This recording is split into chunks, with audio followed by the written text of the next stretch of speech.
భగవద్గీతే భవద్వేషిణి.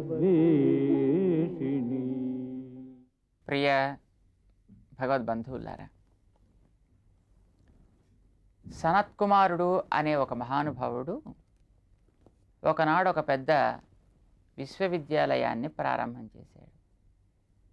ఆయన దాంట్లోకి క్యాండిడేట్స్ కావాలి అని ప్రకటించాడు. చాలామంది వచ్చారు. వారందరినీ పరిశీలన చేస్తున్నాడు ఆయన. చివరిగా ఒక మహానుభావుడు వచ్చాడు. ఆయన లోపల చూడగానే ఆశ్చర్యపడ్డాడు ఈ మహానుభావుడు. ఆయన సాక్షాత్తు నారద భగవాన్. చూడగానే ఆయా నువ్వెందుకు వచ్చావు ఇక్కడికి అడిగాడు ఆయన. అంటే నేర్చుకుందామని వచ్చానన్నాడు ఆయన.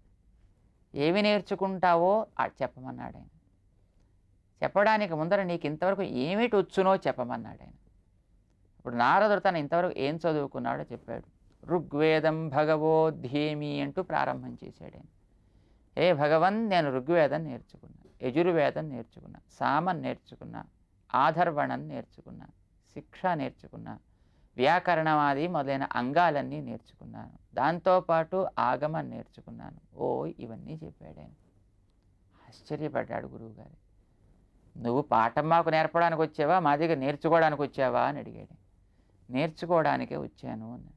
మరి అన్నీ నీకే తెలుసును కదయ్యా అడిగాడు గురువుగారు. దానికి నారదుడు చెప్పాడు, హే భగవన్, నాకు ఇంతవరకు కూడా కేవలం శబ్దాలు తెలిసాయి కానీ వాటి అర్థాలు తెలియలేదయ్యా.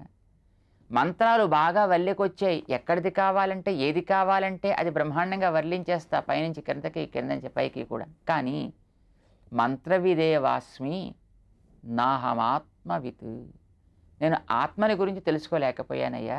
తెలియవలసినటువంటి ఏ ప్రధానమైనటువంటి జ్ఞానమో అది నేను తెలుసుకోలేకపోయాను. అది ఇక్కడ తెలుస్తుంది కనుక దానికోసం నేను వచ్చాను ఇక్కడికి అన్నాడు ఆయన. ఎందుకు దాని గురించి తెలుసుకోవడం అడిగాడు సనత్కుమారుడు తెలియనట్టుగా. దానికి స్వామి చెప్పాడు, తరతి శోకం ఆత్మవిత్ చెప్పాడు. ఆత్మవిత్ ఎవడైతే ఆత్మని గురించి తెలుసుకుంటాడో వాడు శోకం తరతి, శోకాన్ని దాటి ఆవలికి వెళ్ళగలుగుతాడు. శోకం అనేది ఒక పెద్ద నీటి ప్రవాహం లాంటిది. దీన్ని దాటి ఆవలగట్టుకు వెళ్ళి మనం పయనించాలి. కానీ ఎట్లా దీన్ని దాటడం అనేది మనకి తెలియదు. దానికి సాధనం చెప్పాడు ఆ మహానుభావుడు నారదుడు మనకి సనత్కుమారుడితో మాట్లాడుతూ. తరతి శోకం ఆత్మవిత్, ఎవడైతే ఆత్మతత్వాన్ని గుర్తిస్తాడో వాడు మాత్రమే శోకసాగరాన్ని దాటగలడు తప్ప తదితరమైనటువంటి వ్యక్తికి ఏదో ఒకదానివల్ల శోకం తప్పనే తప్పదు. నిత్యమైన వస్తువును తెలుసుకోవడం వల్ల నిత్య జ్ఞానం కలుగుతుంది తప్ప అనిత్యమైన వస్తువును తెలుసుకోవడం వల్ల నిత్య జ్ఞానం ఎప్పుడు కూడా కలగనే కలగదు. కనుక ఆత్మ నిత్యమైనది, తద్విషయ జ్ఞానం కూడా అవసరం అనే భగవన్ ఇప్పుడు నేను నీ దగ్గరికి వచ్చాను. నువ్వు ఆ విద్యని నువ్వు అందించగలవు కనుక, నాకు తెలిసిన మంత్రముల లోపలుండే ప్రతిపాద్య అంశం ఏదో దాన్ని చెప్పగలవు కనుక నీ దగ్గరికి వచ్చాను, నాకు దాన్ని నువ్వు అధ్యయనం చేయించవలసినది అని ప్రార్థన చేసుకుంటాడు నారదుడు సనత్కుమారుడి దగ్గర అన్నమాట. ఇందులో మనకి తెలిసే ప్రధానమైన అంశం, శోకాన్ని దాటాలంటే ఆత్మజ్ఞానం కావాలి. అంటే ఆత్మజ్ఞానానికి ముందర ఉండేటటువంటిది శోకము అనేది కూడా మనకి తెలుస్తోంది అన్నమాట. ఈ శోకానికే విషాదము అని పేరు. ఈ విషాదం మనకి ఇష్టమైంది దూరం అయిపోతే కలుగుతుంది, కష్టమైంది దరిచేరితే కలుగుతూ ఉంటుంది అన్నమాట. ఇష్ట ప్రాప్తి లభించకపోతే, అనిష్ట నివృత్తి లభించకపోయినా దుఃఖం కలగడం, శోకం కలగడం, విషాదం ఏర్పడటం అనేటటువంటిది సహజంగా లోకంలో జరుగుతూ ఉంటుందన్నమాట. అది మనకందరికీ అతి ఇష్టమైంది ఏది? బయట వస్తువులా? బయట వస్తువులనైనా మనం వదలగలం. ఎంతో శ్రమపడి సంపాదించుకున్న వాటిని కూడా మనం ఖర్చు చేయగలం. ఎప్పుడు ఒకడికి డబ్బు అంటే వెర్రి ప్రేమ, పిచ్చి. ఆ డబ్బు కోసం ఏమైనా చేసేవాడు. చేశాడు, సంపాదించాడు, డబ్బుని బాగా మూటలు కట్టిపెట్టాడు. అలాంటి డబ్బునైనా తన దేహానికి కనుక రోగం ఏర్పడితే ఖర్చు చేసేస్తాడు.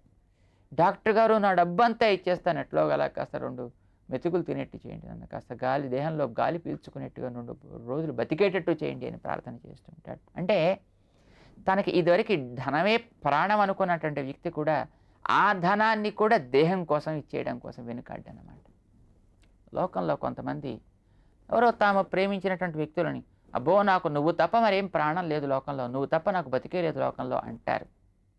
కానీ ఎందుకు వాళ్ళని కూడా తాము అంతగా ప్రాణంలా ప్రేమిస్తారంటే దేహానికి అనుకూలంగా ఉంటూ ఉన్నారు కనుక. దీనికి అనుకూలంగా ఎంతవరకు ఉంటే అంతవరకు ప్రేమిస్తారు. దీనికే వ్యతిరేకమైతే వాళ్ళని కూడా వదిలిపెట్టేయడం లోకంలో మనం చూస్తున్నాం.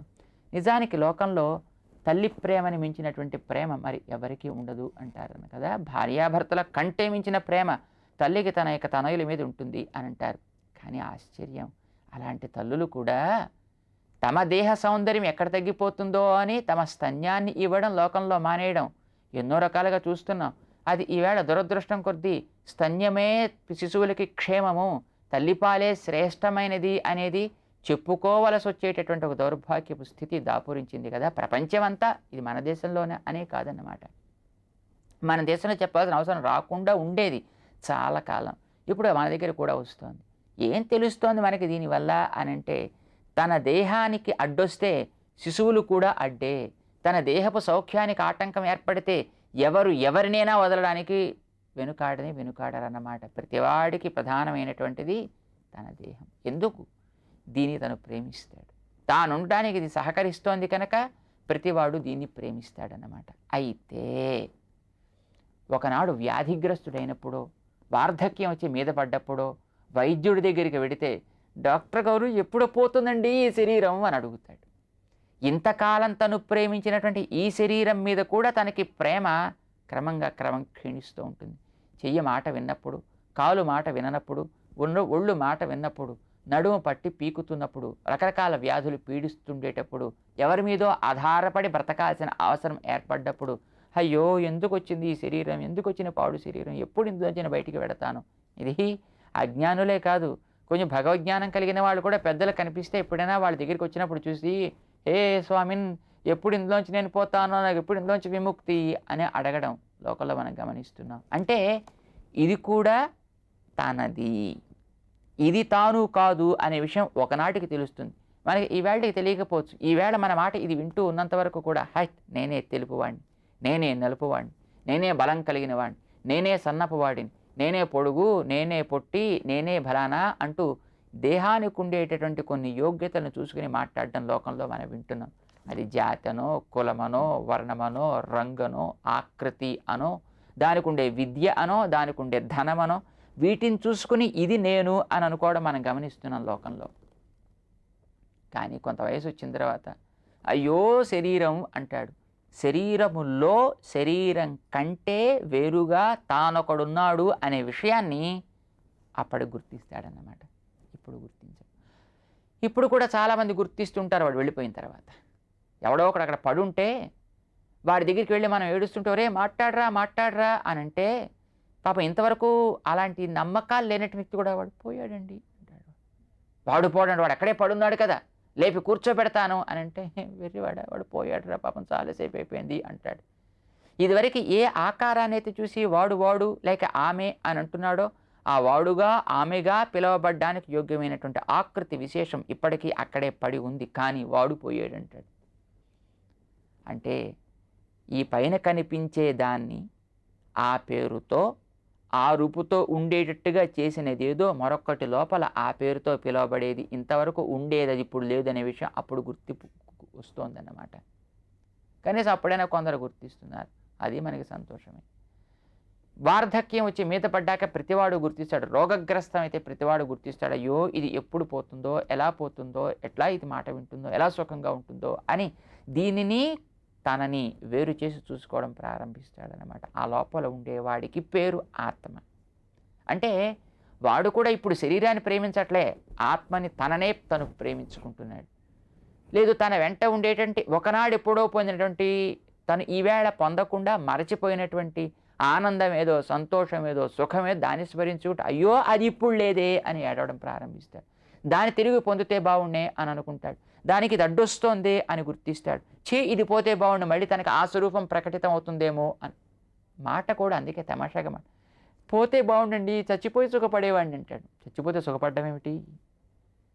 బతుకుంటే సుఖపడ్డాం, ఈవేళ కాకపోతే రేపు సుఖపడ్డాం, ఇక్కడ కాకపోతే మరో చోట సుఖపడ్డాం, ఇలా కాకపోతే మరోలా సుఖపడ్డాం అని అనుకోవాలి తప్ప అయ్యో చచ్చిపోతే ఆ రకమైన సుఖంగా ఉండేది కదండి అంటాడు. ఎవడికి సుఖం? కనీసం వాడు తెలియక మాట్లాడినా ఆ మాటని అందులో కొంత తెలివి ఉంది అని మనకు అనిపిస్తుంది అన్నమాట. అంటే అజ్ఞానంతో మాట్లాడే మాటలో సహజమైనటువంటి పలుకులు వస్తున్నాయి అని మనం గుర్తించాలన్నమాట. లోపల ఉండే తాను సహజంగా ఆనందం కలిగిన వాడితో ఒకనాడు ఉంటూ ఉండేవాడు. అది వీడికి అప్పుడప్పుడు మళ్ళీ జ్ఞాపకం వస్తూ ఉంటుందన్నమాట. అది తను పొందేవాడినే ఇది తనకు అడ్డుగా ఉందే అని దీన్ని చూస్తే తను బాధపడుతూ ఉంటాడు. అది తిరిగి పొందాలి అని ఆకాంక్షిస్తూ ఉంటాడన్నమాట. అది ఆత్మ అని పేరు. కనుక ఆ ఆత్మ జ్ఞానం ఎవరికైతే ఏర్పడుతుందో అప్పుడు మాత్రమే వాడు దీనివల్ల ఏర్పడే రకరకాల శోకాలు, దీనిని కలిగించే రకరకాల శోకాలని, ఆధారమైనటువంటి వస్తువుల్ని, వీటి వల్ల కలిగేటువంటి భావాల నుంచి తను దాటగలుగుతాడు. కనుక శోకసాగరాన్ని దాటాలంటే ఆత్మవిత్ తరతి శోకం, ఇది నారదుడు చెప్పాడు. కనుక నాకు మంత్రాలు వచ్చేసాయి, తంత్రాలు వచ్చేసాయి, అర్థాలు తెలిసిపోయాయి, వాటి వల్ల బాగా జ్ఞానం కలిగిపోయింది, బాగా నేను ప్రవచనాలు చెప్పేస్తాను అని అనడం కాదు ప్రధానం అన్నమాట. తద్ప్రతిపాదిత విషయం ఏదైతే ఉందో, దాంట్లో ప్రతిపాద్యమైనటువంటి ఏ అంశం అయితే ఉన్నదో దానిని ఎప్పుడైతే వాడు బాగా స్పష్టంగా తెలుసుకుంటాడో అప్పుడు వాడికి శోకాలు దరికి చేరవు. ఇది ఆత్మ విజ్ఞానము అని మనం అంటామన్నమాట. దానికి ఆటంకంగా ఉండేటటువంటిది ఈ పైన ఉండేటటువంటి శరీరం. కనుక ఇది దీని విషయక అనుభవాలు తెలిసి, అది దాని విషయక అనుభవాలు తెలిసి, అవి గొప్పవి ఇవి అల్పము అని తెలిసి, అరే అవి నాకు లభించటం లేదే అని తెలివి ఏనాడు ఆరంభమవుతుందో దానికి విషాదము అని పేరు పెట్టారు. అది మనిషికి ఏనాడు కలిగితే అప్పుడే బాగుపడటానికి మొదటి మెట్టు వాడికి సిద్ధపడింది అని అర్థం. అలా కలిగిన దృష్టాంతాలు మనకి అనేకముగా కనిపిస్తాయి. వాటిని తెలుసుకుంటే మనకి ఓహో విషాదం కూడా బాగుపడటానికి ఒక మెట్టే. చేత విషాదం చూసి అయ్యరే చిచి ఏడుపు అని మనం దాన్ని దుఃఖించక్కర్లేదు, దాన్ని దూరంగా చేయాలని అనుకోని అవసరం లేదన్నమాట. అది ఎట్లా అవుతుంది అనే విషయాన్ని గురించి మనం స్పష్టంగా తెలుసుకునే ప్రయత్నం చేద్దాం. జై శ్రీమన్నారాయణ.